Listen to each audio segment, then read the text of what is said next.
আসসালামু আলাইকুম, আমি আলী হোসেন মামুন, মোটর ইকুইটির ফোর্থ সুপারভাইজার। তো আসলে একটা বিষয় শেয়ার করার জন্য আসলাম।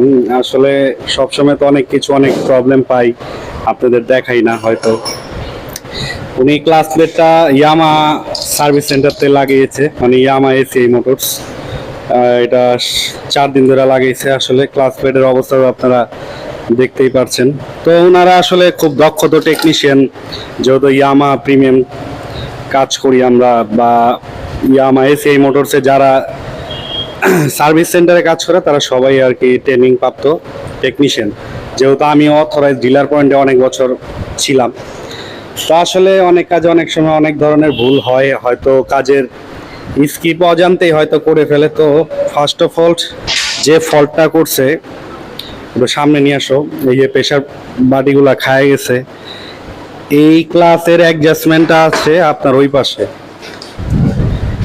আসলে ওনারা যে এখানে ফ্রি প্লেটা রাখে বা সবাই আমরা যারা রাখি, এইটা ঠিক ছিল, বাট এইখানে প্রবলেমটা হয়েছে যে পুশ রডের যে আসলে একটা মাপ থাকে, যে এইখান থেকে যে ফিকশন প্লেটের সাথে এই যে নাটটা বলি, এটা একটা টর্ক আছে। আমি জানি না উনি টর্ক দিছে কিনা, টর্ক দিলে হয়তো বা এই প্রবলেমটা হইতো না, যার কারণে কাস্টমারের ক্লাস প্লেটটা এই অবস্থা। 4 দিনে ক্লাস প্লেট দেখেন।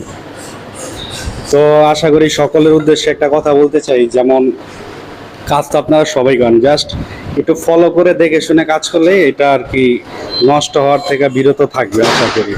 তো প্রত্যেকটা জিনিসের একটা প্রপার মাপ আছে, প্রপার টাইমিং আছে। তো আপনারা এইগুলা ফলো করে সবসময় যে মাইকটা মানে মালগুলা যেগুলা প্রোভাইড করবেন ইঞ্জিনের ভিতরে আর কি, এইগুলো আপনারা অবশ্যই কাস্টমারের যাতে ক্ষতি না হয়। আসলে এখন দেখেন এটা কিন্তু আসলে কাস্টমার একটা ক্ষতি। তো প্রিমিয়াম সার্ভিস সেন্টার আমাদের এখানে নিয়ে আসছে, পর আমরা খুললাম, দেখার পরে দেখলাম না সবকিছুই ঠিক আছে, কিন্তু এই বক্স নাটের কারণে আসলে এই ক্লাস প্লেটটা চলে গেছে। ঠিক আছে, ধন্যবাদ, ভালো থাকবেন।